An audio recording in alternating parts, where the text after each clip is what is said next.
Lors de cette fête de Noël, ma sœur a arraché la boîte de peanut butter blossom des mains de ma fille. 2 jours avant Noël, ma fille de 12 ans s'était levée tôt pour préparer ses biscuits au beurre de cacahuète afin de les offrir à tout le monde. Ces mots ont fait pleurer ma fille. Mais cela ne s'est pas arrêté là. Elle a porté la boîte de biscuits jusqu'à la poubelle. Elle a regardé ma fille et a dit froidement « Fais-les mieux l'année prochaine ». Après avoir dit cela, elle a jeté tous les biscuits restants à la poubelle. Et cette action de ma sœur a brisé notre famille. Avant d'entrer dans les détails, je tiens à vous remercier de prendre le temps de lire mon histoire aujourd'hui. Bonjour à tous. Je m'appelle Eric, j'ai 45 ans. Je travaille comme directeur commercial pour une petite société immobilière à Tampa, en Floride. L'histoire que je partage aujourd'hui s'est déroulée pendant le Noël 2022. Ce Noël-là, notre famille s'est rendue chez ma sœur pour une fête à laquelle elle nous avait invités une semaine plus tôt. Les années précédentes, nous allions habituellement chez mes parents pour fêter Noël. Mais cette année-là, Naomi, ma sœur, a suggéré de changer de lieu, et mes parents et ma famille ont accepté sans rien suspecter. Vers 16h30 cet après-midi-là, j'ai conduit ma femme et mes 2 enfants chez ma sœur. Tout au long du trajet, Anna n'a cessé de montrer des signes d'inquiétude. Anna est ma fille aînée. Elle avait 12 ans cette année-là. Elle était assise sur le siège arrière, les 2 mains serrant la boîte de biscuits contre sa poitrine comme s'il s'agissait d'un trésor précieux. De temps en temps, elle regardait la boîte en soupirant. Je l'ai regardée dans le rétroviseur et lui ai demandé doucement, « Anna, je vois que tu sembles agitée. Qu'est-ce qui t'inquiète, ma chérie ?» Après quelques secondes d'hésitation, Anna a répondu honnêtement, « C'est la première année que je fais des peanut butter blossom. J'ai peur qu'ils ne soient pas bons.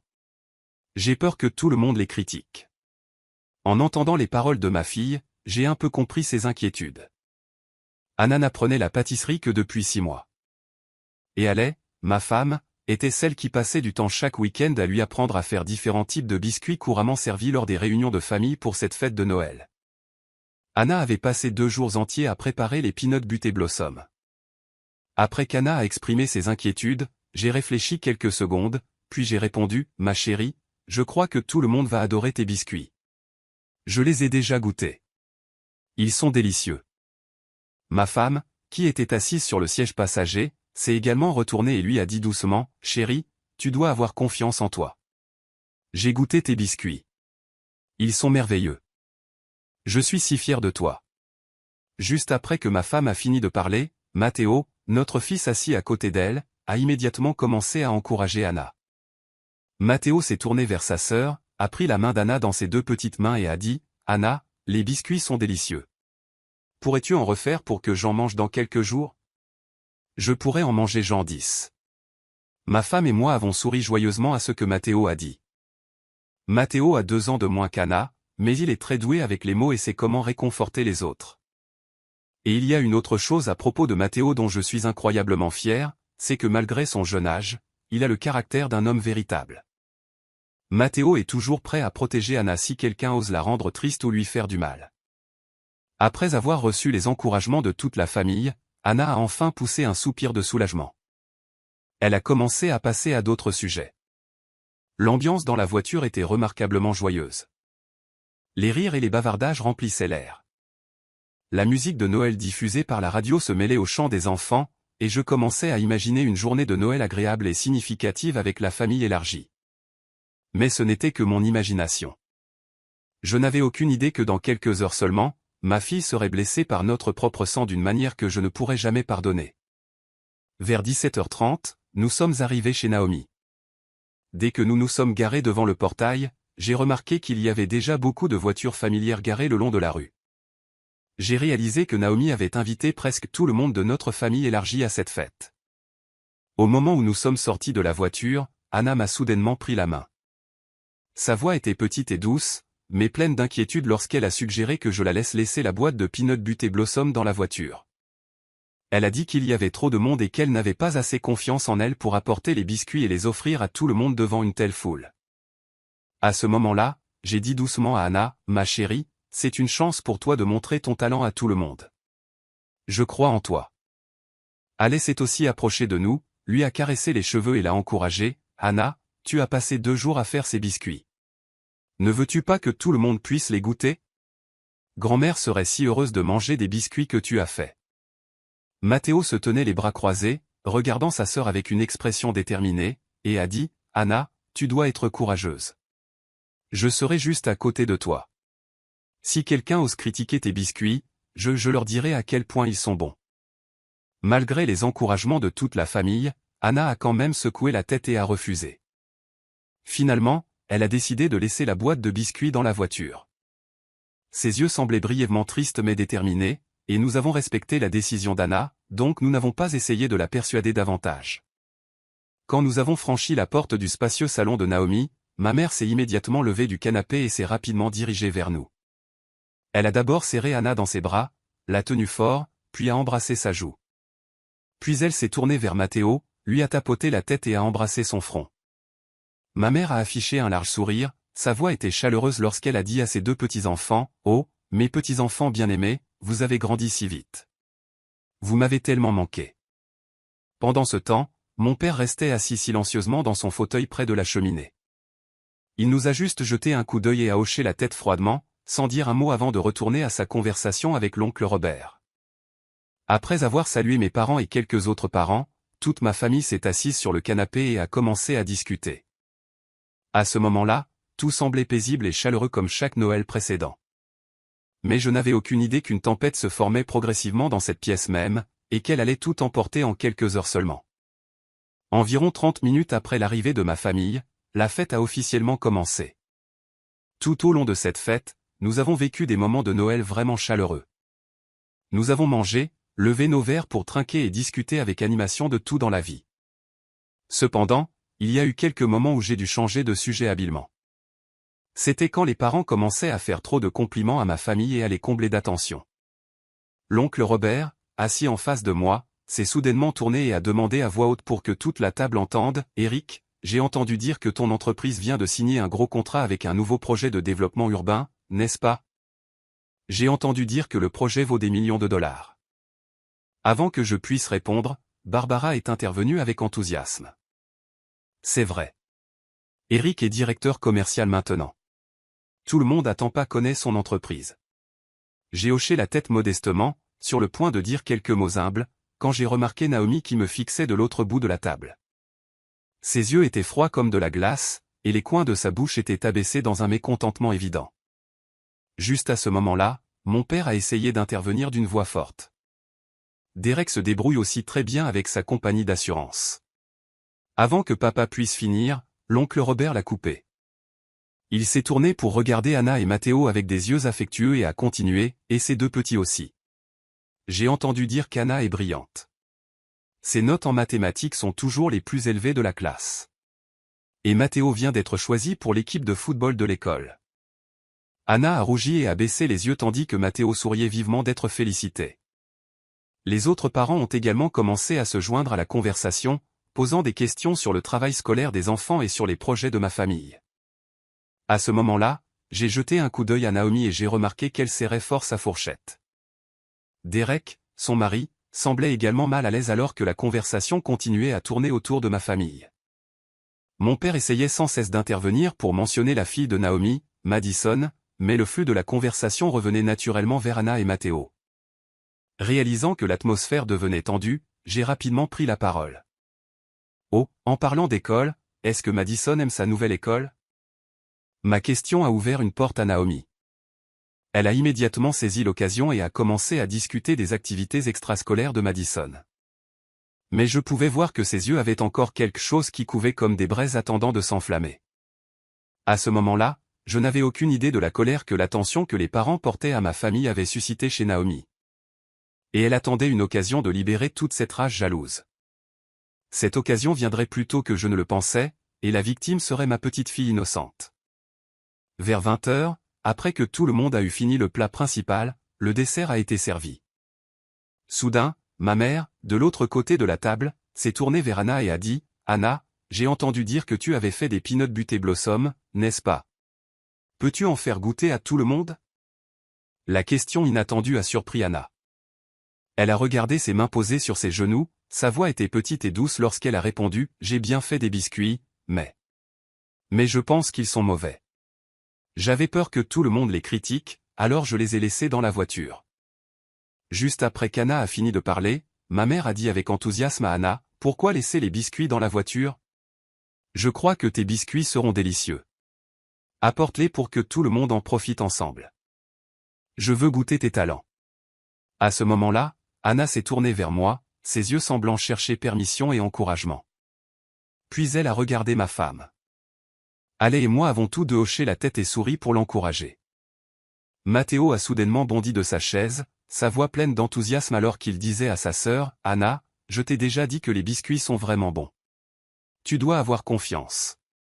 Tes biscuits sont même meilleurs que ceux de la boulangerie. » J'en parie ma tête. Juste après que Matteo a fini de parler, les parents autour ont également commencé à encourager Anna.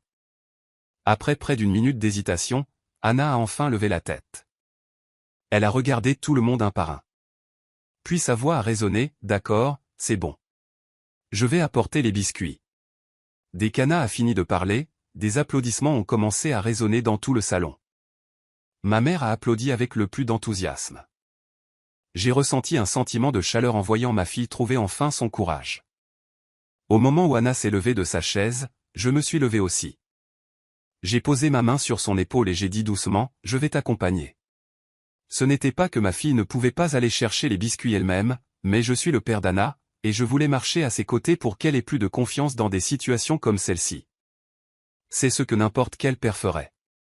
Environ 2 minutes plus tard, Anna et moi sommes revenus dans le salon.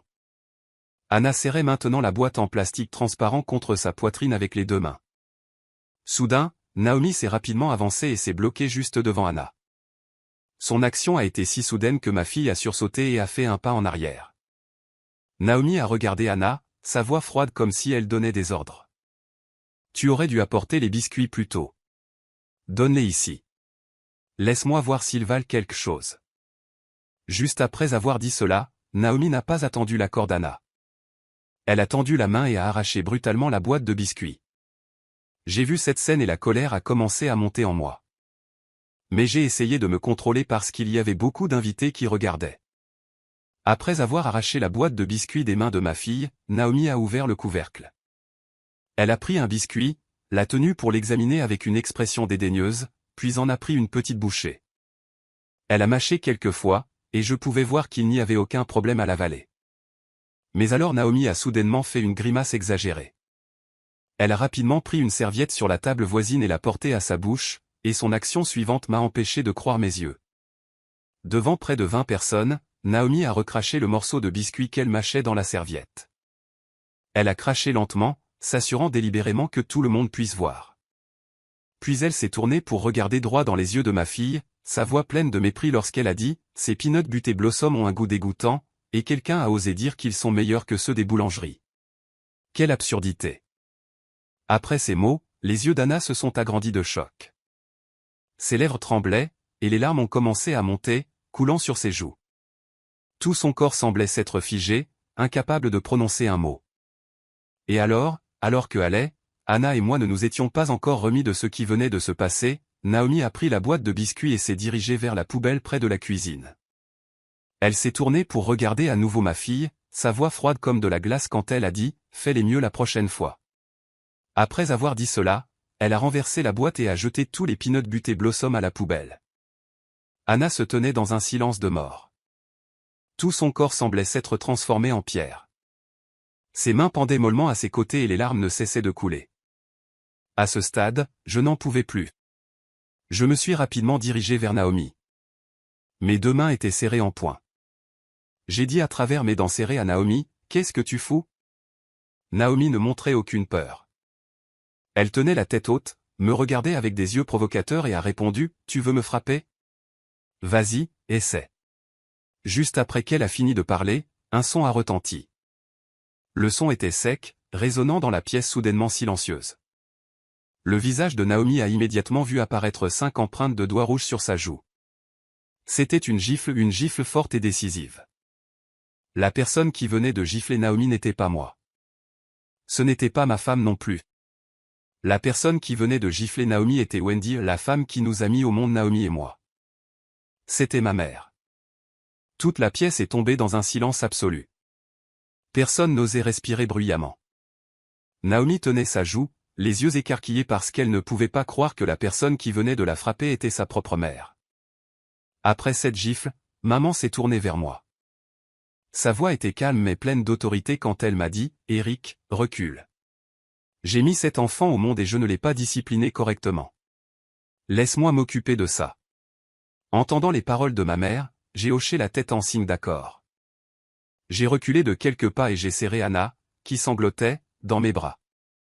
Ma fille a enfoui son visage contre ma poitrine, tout son corps tremblait.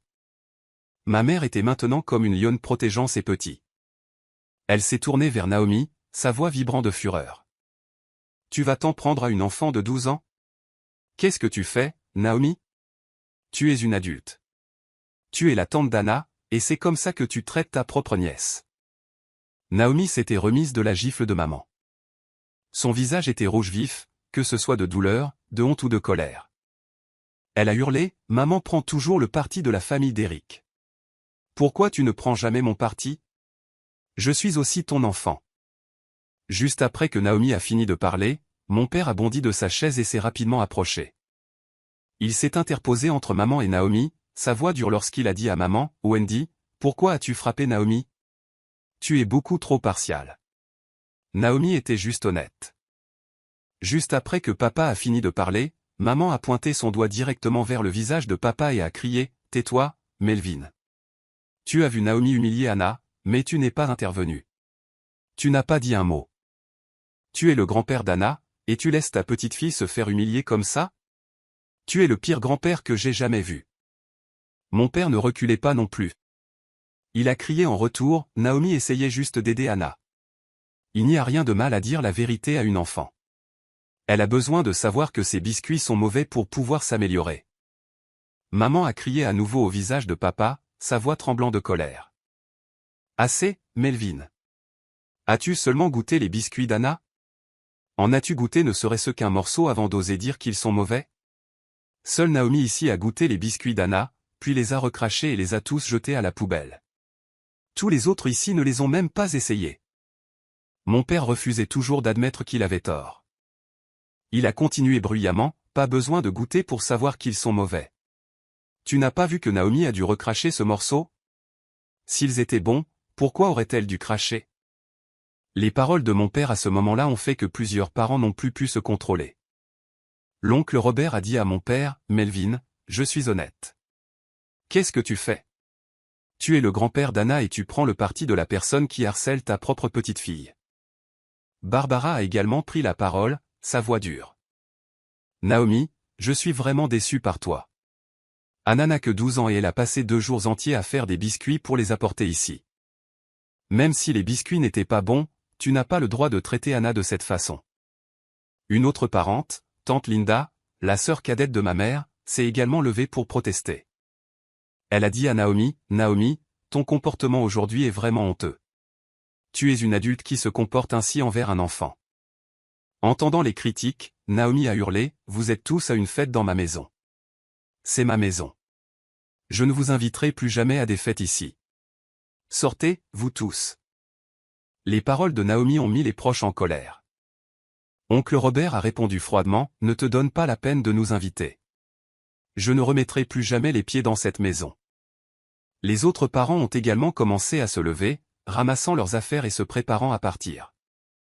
Personne ne voulait rester dans cette maison une minute de plus. La fête de Noël s'était transformée en désastre. Ale et moi nous préparions aussi à partir. Je tenais toujours Anna dans mes bras, essayant de la consoler. Ale tenait la main de Matteo d'une main et posait l'autre sur mon dos. Mais c'est alors que ma mère nous a tous surpris une fois de plus. Alors que quelques invités s'étaient déjà dirigés vers la porte, le cri de Naomi a soudain retenti, faisant s'arrêter et se retourner tout le monde. Naomi regardait vers ma mère, sa voix hurlant d'horreur, « Maman, qu'est-ce que tu fais? Pose ça. Les biscuits sont sales. Tu es folle? » Nous avons tous tourné les yeux vers ma mère. Ma mère se tenait à côté de la poubelle. Dans sa main se trouvait un biscuit de Peanut Butter Blossom.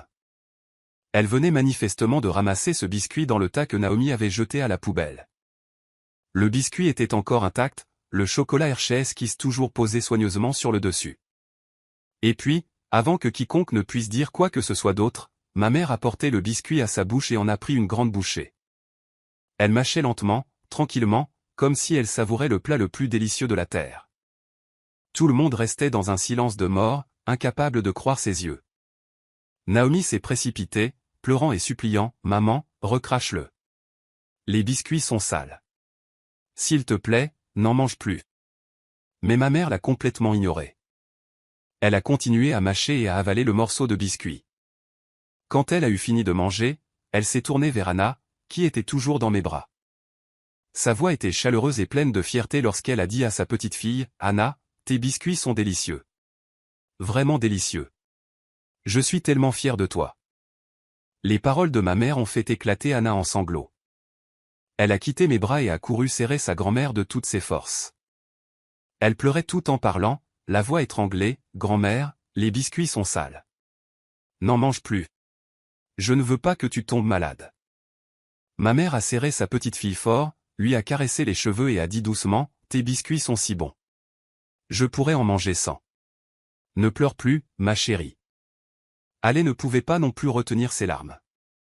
Elle s'est approchée de moi, a serré mon bras fort et a chuchoté, la voix étranglée, « Eric, je ne sais plus quoi dire. Ta mère est incroyable. » J'ai hoché la tête, la gorge également serrée. Je ne pouvais pas parler. Je restais juste là à regarder maman tenir ma fille dans ses bras. Et puis, alors que l'action de maman émouvait encore tout le monde, elle s'est tournée vers les parents autour. Sa voix a résonné hardiment, « Si cela ne vous dérange pas, venez goûter les biscuits d'Anna. Ils sont excellents. Il y a encore beaucoup de biscuits au beurre de cacahuète qui ne sont pas sales dans cette poubelle. Ils sont sur le dessus, ils n'ont pas touché les ordures. » Après les paroles de ma mère, tout le monde s'est regardé pendant quelques secondes. Puis Barbara a été la première à s'avancer. Elle a pris une assiette propre sur la table, a soigneusement choisi les biscuits intacts dans la poubelle et les a placés sur l'assiette. Les biscuits tout en haut étaient encore propres, pas sales du tout.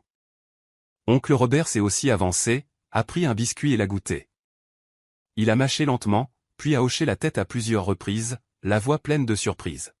« Vraiment bon, Anna. Tu as assuré. Je ne mens pas. » Tante Linda a aussi goûté et a loué, « Les biscuits sont si bons. Le beurre de cacahuète est riche et crémeux, et le chocolat a juste la bonne dose de douceur. Anna, fais-en d'autres pour moi la prochaine fois. » Un par un, les autres parents sont aussi venus les goûter. Ils ont mangé et ont adressé à Anna des compliments sincères. Une personne a même demandé à Anna la recette pour en faire pour ses enfants à la maison. Anna se tenait là, des larmes perlant encore sur ses joues, mais ses lèvres s'étaient épanouies en un sourire. C'était le sourire heureux d'un enfant reconnu, aimé et protégé. L'atmosphère dans la pièce est redevenue progressivement chaleureuse, du moins pour les proches rassemblés autour de l'assiette de biscuits. Naomi se tenait recroquevillée dans un coin, le visage pâle. Derek, son mari, se tenait également à proximité, l'air embarrassé et incertain de ce qu'il fallait faire, et mon père restait affalé dans son fauteuil, silencieux sans dire un mot de plus. Environ 10 minutes plus tard, après que tout le monde ait goûté les biscuits et fait des compliments à Anna, les invités ont commencé à partir. Personne n'a serré la main ni embrassé Naomi pour lui dire au revoir. Ils ont juste fait un signe de tête à ma mère et à ma famille, puis ont quitté la maison tranquillement. Quand la porte s'est refermée derrière le dernier invité, le grand salon est soudain devenu vide et froid. Il ne restait que ma famille, mes parents et la famille de Naomi. Je me tenais au milieu du salon en regardant mon père assis dans son fauteuil en fronçant les sourcils, puis Naomi debout, recroquevillée à côté de son mari. La colère en moi ne s'était toujours pas calmée. J'ai pris une grande inspiration. Puis je me suis avancé devant Naomi, je l'ai regardée droit dans les yeux et j'ai dit, chaque mot étant clair, la dette de 2019. Tu as 30 jours pour me rembourser. Mes paroles ont fait sursauter Naomi. Elle a hurlé, Eric, tu es pathétique. Tu me réclames de l'argent pour te venger, n'est-ce pas? Tu n'as pas le courage de me frapper, alors tu utilises l'argent pour me torturer à la place. Je suis resté là, totalement impassible face à ces accusations. J'ai répondu froidement, c'est le prix pour avoir blessé Anna. Tu devrais être reconnaissante d'être une femme.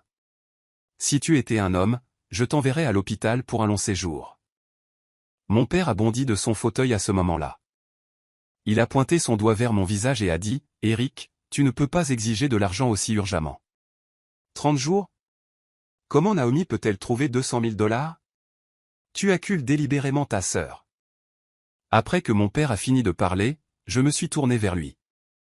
Mes yeux étaient froids comme la glace quand j'ai répondu, « Tais-toi, vieil homme. Anna a été humiliée par Naomi devant toute la famille élargie, mais tu n'as pas défendu Anna.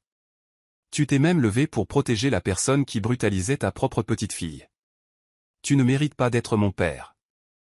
Tu ne mérites pas d'être le grand-père de mes enfants. » Mon père a ouvert la bouche pour dire quelque chose, mais aucun son n'est sorti.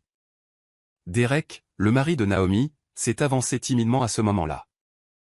Je ne l'ai pas laissé finir sa phrase. Je me suis tourné, j'ai pointé mon doigt vers son visage et j'ai dit entre mes dents, « Tais-toi. » Ma voix n'était pas forte, mais elle était assez froide pour que Derek se taise immédiatement. Il a reculé, le visage pâle. Naomi a semblé réaliser la gravité de la situation. Elle s'est soudain précipitée vers Anna. Sa voix était désespérée quand elle a dit, « Anna, je suis désolée. J'ai eu tort. Je n'aurais pas dû te faire ça. S'il te plaît, pardonne-moi. » Anna a reculé, les yeux pleins de peur et de blessure. Juste à ce moment-là, Matteo s'est interposé devant sa sœur. Il n'avait que 10 ans, mais se tenait là avec l'allure d'un homme protégeant sa famille. Sa voix était ferme, chaque mot clair, « C'est la dernière fois que nous venons chez toi. Tu as fait du mal à ma sœur. Je ne te pardonnerai jamais. » Nous avons tous été surpris par les gestes et les paroles de Matteo. Après avoir dit cela, Matteo s'est retourné, a saisi fermement la main d'Anna et l'a entraînée hors de la maison. Anna s'est laissée emmener par son frère, sans jamais regarder en arrière. Ale m'a regardé et a hoché doucement la tête. Nous comprenions tous les deux qu'il n'y avait plus rien à dire ici. J'ai pris la main de ma femme et je l'ai tirée pour suivre nos 2 enfants. Alors que je n'avais fait que quelques pas vers la porte, la voix de ma mère a résonné derrière, « Eric, attends que je vienne avec vous. » Je me suis arrêté et je me suis retourné. Maman ne m'a pas suivi tout de suite. Au lieu de cela, elle s'est dirigée vers Naomi. Quand elle n'a plus été qu'à un pas de Naomi, ma mère s'est arrêtée. Sa voix était froide quand elle a demandé, « Naomi, pourquoi as-tu blessé Anna comme ça? Donne-moi une seule raison. » Naomi a regardé maman. Elle a hésité quelques secondes, puis a avoué en pleurant, « J'étais jalouse. Pendant toute la fête, j'ai vu la famille d'Eric recevoir de l'attention et des compliments des parents, mais personne ne prêtait attention à ma famille. J'étais jalouse d'eux. » Cette réponse nous a tous stupéfiés. Juste parce qu'elle était jalouse des compliments que les parents faisaient à ma famille, Naomi avait eu le cœur de blesser une enfant innocente de 12 ans. Je ne pouvais pas comprendre sa psychologie. Ma mère est restée là silencieuse un moment, regardant Naomi avec des yeux déçus. Puis elle s'est détournée sans dire un mot de plus à sa fille. Elle s'est dirigée vers mon père, qui se tenait près de la cheminée. Ces mots ont été comme une bombe explosant dans la pièce. Je suis resté bouche bée de choc. Ale a serré ma main très fort. Naomi a hurlé, « Non, maman. Tu ne peux pas. » Mon père a chancelé comme s'il venait d'être poussé. Il a rapidement saisi la main de maman, la voix suppliante, « Wendy, calme-toi. Ne dis pas des choses pareilles.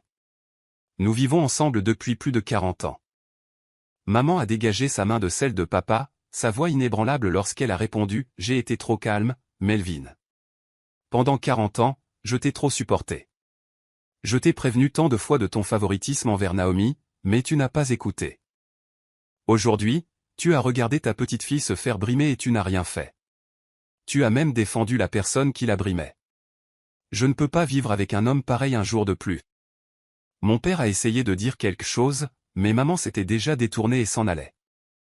Elle est venue à côté de moi, a pris mon bras et a dit doucement, « Allons-y, mon fils. » 3 minutes plus tard, maman, ma famille et mes 2 enfants sortaient de chez Naomi. Derrière nous se trouvaient les sons des pleurs de Naomi et les appels désespérés de mon père, mais aucun de nous ne s'est retourné.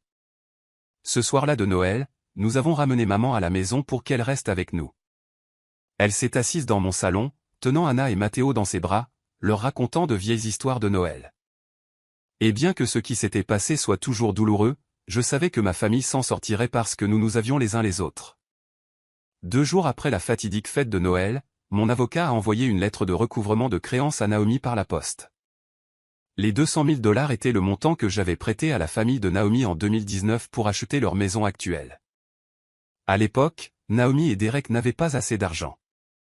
Ils étaient venus me demander de l'aide. Elle avait promis de rembourser en 1 an. Mais une année a passé, puis 2 ans, puis 3 ans, et elle n'a pas remboursé un seul dollar. Je ne l'avais pas exigé non plus car je savais que sa famille avait encore des difficultés après la pandémie, et Derek avait perdu son emploi pendant un certain temps. Je voulais attendre qu'il soit plus stable. Mais après ce qui s'est passé ce soir-là de Noël, j'ai décidé de reprendre tout ce qui m'appartenait. Pas à cause des 200 000 $, mais parce que je voulais que Naomi comprenne que chaque action a des conséquences. Exactement un mois après l'envoi de la lettre de recouvrement, j'ai reçu 200 000 $ transférés sur mon compte. Je venais de recevoir une notification froide de dépôt d'argent apparaissant sur l'écran de mon téléphone. Mes parents ont officiellement divorcé 2 mois plus tard. Après plus de 40 ans ensemble, ils se sont séparés tranquillement. Selon un accord conclu entre les avocats des 2 parties, les biens ont été divisés équitablement en 2. Après le divorce, maman a utilisé sa part de l'argent pour acheter une petite maison de 2 chambres près de la mienne, à seulement 5 minutes à pied. Elle a dit qu'elle voulait être proche de ses petits-enfants pour les regarder grandir chaque jour, et nous avons accueilli cela avec tout notre amour. 3 ans ont passé depuis ce Noël fatidique. Anna a maintenant 15 ans. Ma fille est devenue une jeune femme belle et confiante. Les larmes de ce soir-là de Noël il y a longtemps sont devenues une motivation pour elle pour faire plus d'efforts chaque jour. Noël a été célébré chez l'oncle Robert ces dernières années, et les peanut butter blossom d'Anna sont devenus un plat indispensable sur la table de fête. Pendant 3 années consécutives, Anna a passé 3 jours à faire des biscuits pour en donner à tout le monde. Elle en fait plus qu'avant car plusieurs parents ont demandé à Anna de faire des biscuits spécifiquement pour qu'ils puissent les emporter chez eux. Chaque fois que je la vois porter avec assurance le plateau de biscuits pour en offrir à tout le monde, je me souviens de ce soir de Noël. Je me souviens de la jeune fille de 12 ans tremblant alors qu'elle tenait la boîte de biscuits, craignant d'être critiquée. Et je sais qu'après tout ce qui s'est passé, ma fille a grandi et est devenue beaucoup plus forte. Matteo a maintenant 13 ans. Il a beaucoup grandi, m'arrivant presque aux épaules.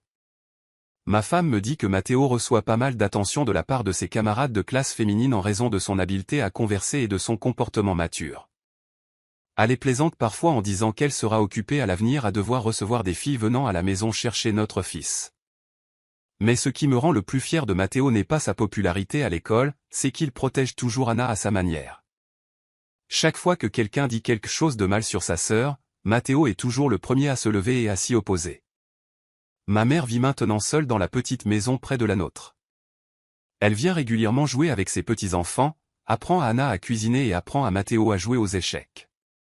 Sa vie est plus paisible et heureuse que jamais. Elle dit souvent que la décision de divorcer a été la meilleure décision qu'elle ait jamais prise dans sa vie. Quant à mon père et Naomi, nous n'avons pas eu de contact depuis ce soir de Noël. J'ai entendu par des parents que papa avait emménagé avec Naomi après le divorce, et la famille de Naomi semble avoir rencontré de nombreuses difficultés financières après avoir dû rembourser la dette de 200 000 $. Mais ce n'est plus mon problème. À travers cette histoire, j'ai quelques conseils pour vous. Premier conseil, soyez toujours là pour vos enfants et encouragez-les. Les enfants ont besoin de savoir que quoi qu'il arrive, leurs parents croiront toujours en eux et les soutiendront. Un mot d'encouragement au bon moment peut changer toute la vie d'un enfant. Deuxième conseil, protégez vos enfants à tout prix. Lorsque vos enfants sont brimés ou maltraités, n'hésitez pas à vous lever et à les protéger. Peu importe qui est l'autre partie, qu'il s'agisse de la famille ou d'étrangers, vos enfants ont toujours besoin de savoir que vous serez à leur côté. Troisième conseil, ne laissez pas le favoritisme dans la famille perdurer. Si vous remarquez que des parents ou des proches font preuve d'un favoritisme injuste envers quelqu'un, parlez-en. Le silence ne fait qu'aggraver le problème avec le temps. Quatrième conseil, il y a des relations toxiques que vous devez couper. Ce n'est pas parce que quelqu'un est du même sang que vous devez tout endurer. Parfois, il est nécessaire de s'éloigner des personnes qui vous blessent, vous et votre famille, pour protéger votre bien-être et votre tranquillité d'esprit. Dernier conseil, chérissez les personnes qui vous aiment sincèrement, comme ma mère, qui n'a pas eu peur de ramasser des biscuits dans la poubelle pour prouver à sa petite fille qu'elle croyait en elle et l'aimait. Les gens comme ça sont votre vraie famille. Certaines personnes disent que je devrais apprendre à ma fille et à mon fils à pardonner à la famille. Que pensez-vous de ce point de vue? N'hésitez pas à laisser vos réflexions dans la section des commentaires sous l'histoire. Et si cette histoire a touché vos émotions, n'oubliez pas de cliquer sur s'abonner pour nous soutenir. Merci d'avoir écouté mon histoire.